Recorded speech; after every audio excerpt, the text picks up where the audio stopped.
So YouTube family, meet the Mayo man right here, Brian Daboll, the most overrated coach that you'll ever see in the NFL.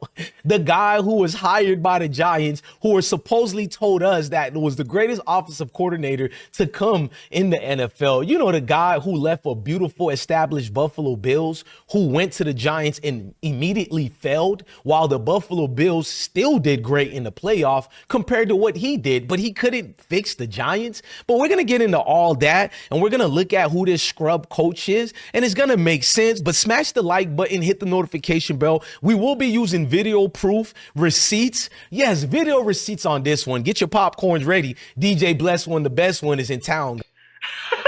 I've been broke so many times, I don't know what to believe. Mama say it's my fault, I wear my heart on my sleeve. Niggas bless up on my...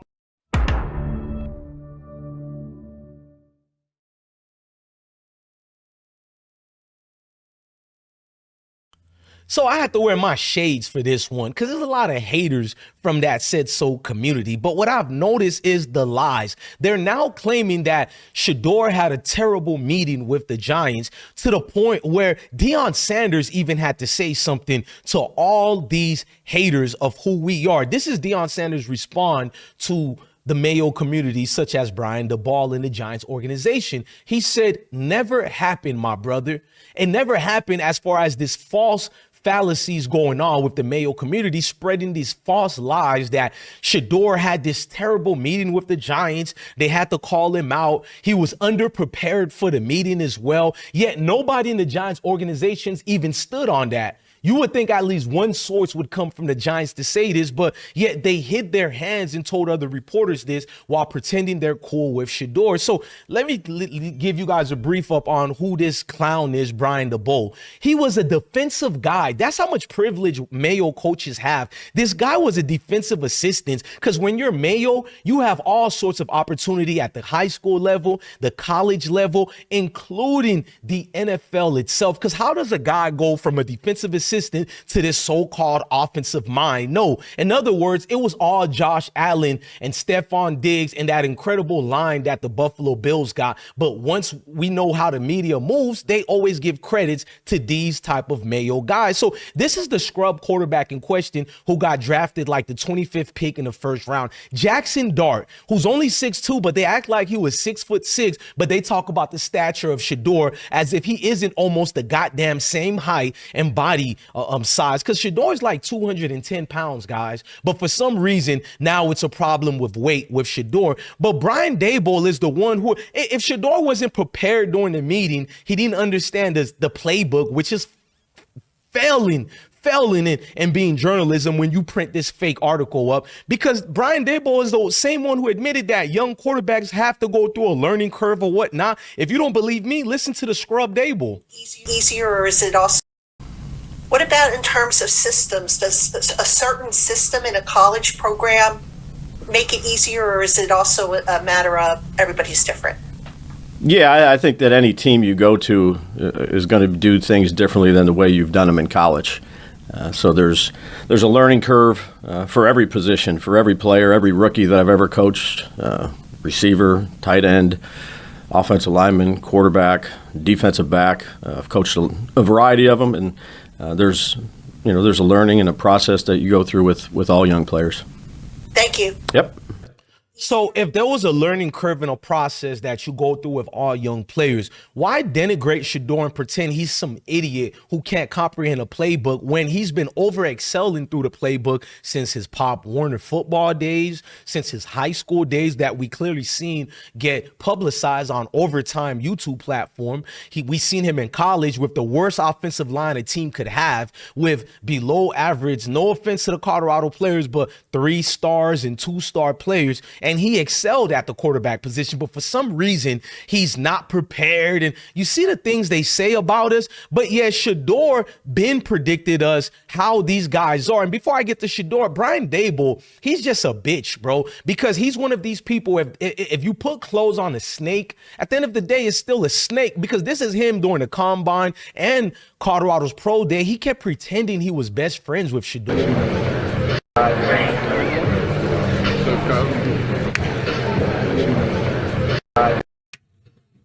Boy, my mom and father always told me when it comes to that community, you got to be careful with these people, man. These people have did all type of atrocities. So these are the kids of grandkids, of great grandkids, of the ones who have always tarnished us, who's always hurt us. So why would they change if they never acknowledge what their forefathers did? But let's continue to go with it. So Shedeur Ben went off on a lot of these so-called fake executives and ownership teams, and he said what we all think of these failed plans. Shedeur Sanders need? What do you tell him? What does Shedeur Sanders need? What do you hope to get out of the NFL to help you reach your maximum potential as fast as possible? All I need is opportunity.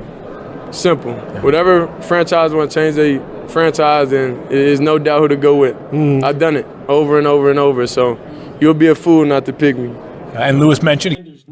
I mean, what more Shedeur needs to say? That spoke into existence what was gonna happen, because when he said that, they already didn't want to draft Shedeur, but they act like what he said right there was the main reason why they didn't draft Shedeur. Could you believe it? A player that's dying to play, that's saying that a team would make a mistake if you passed up on him. Now all of a sudden it's a detriment to any organization because he said that. Now he's not humble. And I noticed they love calling us arrogant while these Mayo people are being arrogant towards us. But Brian Daboll, who was hired on this day to feed Daniel Jones and make him to a better quarterback, because what every Mayo people and Mayo pundit and Mayo scrub and trolling in the comment sections was telling us, Brian Daboll could save Daniel Jones. It's not Daniel Jones' fault. It's the offensive line. It's the Giants organization. Well, the Giants hired Brian Daboll to change Daniel Jones, only for them to trade him during the season last year. But here goes bro, I keep receipts, bro.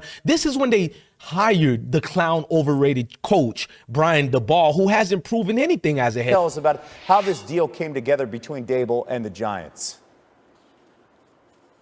I was a finalist, and obviously this evening, the Giants notified the other contenders for the job that they were not going to get the job, and that Brian Daboll was the man that was going to be the next head coach of the New York Giants. And I think they were looking for somebody to put on the offensive side of the football to bring the best out of Daniel Jones. You remember the comments the other day where John Mara essentially said that what they had done to Daniel Jones so far had been a disservice. And I think that they feel like bringing in Brian Daboll will be a service to Daniel Jones, a disservice to Josh Allen, by the way, in Buffalo, but a service to Daniel Jones.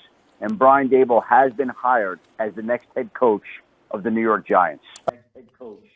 I can't stand that Mayo clown, Ian Rappaport. I'm glad all the other agents and people been exposed him 5 years ago. Ian Rappaport don't know jack-ish about football. He's a clown that get fed what his naysayer Mayo counterparts at ESPN tell him to say, or the NFL Network. First of all, Ian Rappaport said it would be a service to Daniel Jones and a disservice to Josh Allen. Let me show you how these clowns don't know jack-ish about football. First of all, how was it a service for Daniel Jones to get Brian Daboll if he didn't improve with Daniel Jones? Daniel Jones was still a scrub who they traded. And how was it a disservice to remove Brian from Josh Allen if Josh Allen unexpectedly became the MVP, which we know was really for Lamar Jackson, because Josh Allen didn't measure up to Lamar Jackson, but nonetheless, so Josh Allen wins the MVP, but Ian Rappaport said it's a disservice to lose Brian Daboll. So in other words, this coach is a scrub coach. He was not the impact effort of Bills advancing to the playoff for multiple years. He's just a do boy. You know, like the Eric Bieniemy for the Kansas City Chiefs. How come Brian Daboll didn't go through the same scrutiny that the Kansas City Chiefs former coordinator, you know,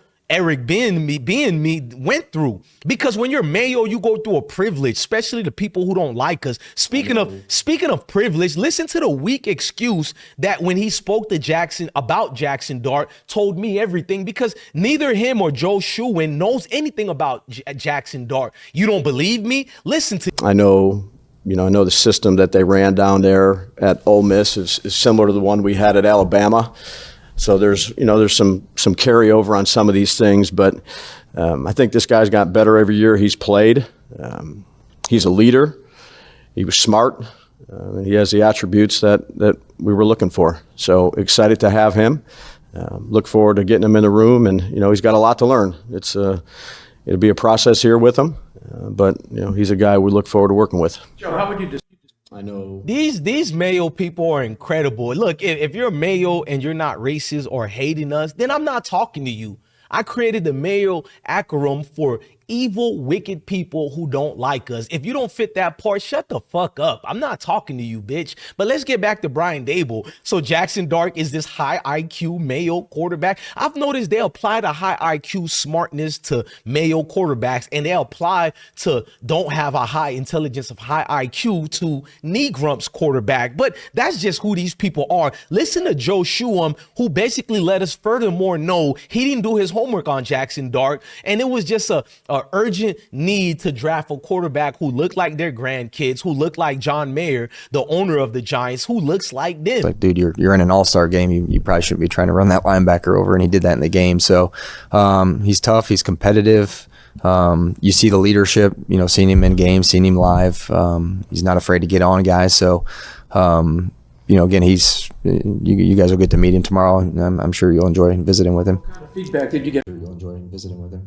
So if they love quarterbacks who run the ball and run through linebackers, then why didn't Giants bin draft a melanated brother at the quarterback position? You see how they move the goalposts? So Shedeur, they got to denigrate him for not being fast enough, for being a pocket awareness quarterback. But for all my life, I was told that's the quarterbacks they wanted.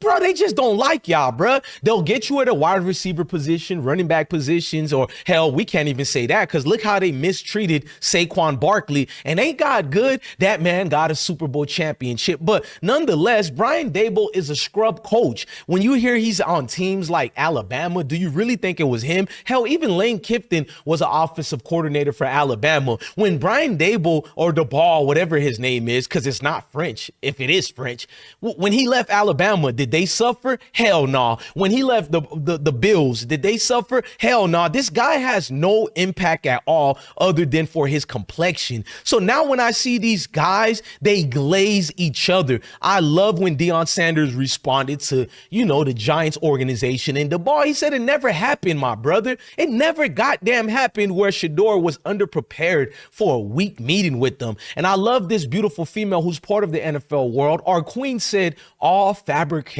lies, aka lies. And I love one of the agents in the NFL from Atlanta. He said never happened button. A lot of people felt mad about this. Like, how are you media pundits or releasing these informations with no source? But once again, I'm Mayo and I say so. No credibility, no proper professionalism in your journalism, because it doesn't exist with you people. You people spit out hate and try to throw it on me, DJ Bless. You're a race baiter. But this is the same idiot trolling black folks all day because you're obsessed with us. You're addicted to us. And all you do is wake up. You don't take care of your kids. You wipe your families out if you're mad, including the goldfishes. And then you pretend it's us the one bringing the race factor in it when we know you people wake up only thinking about the race factors only. Speaking of that, Aaron Rodgers, the failed quarterback, who's another overrated one, what has he done lately since that Super Bowl? He's been overrated with inflated stats over and over again.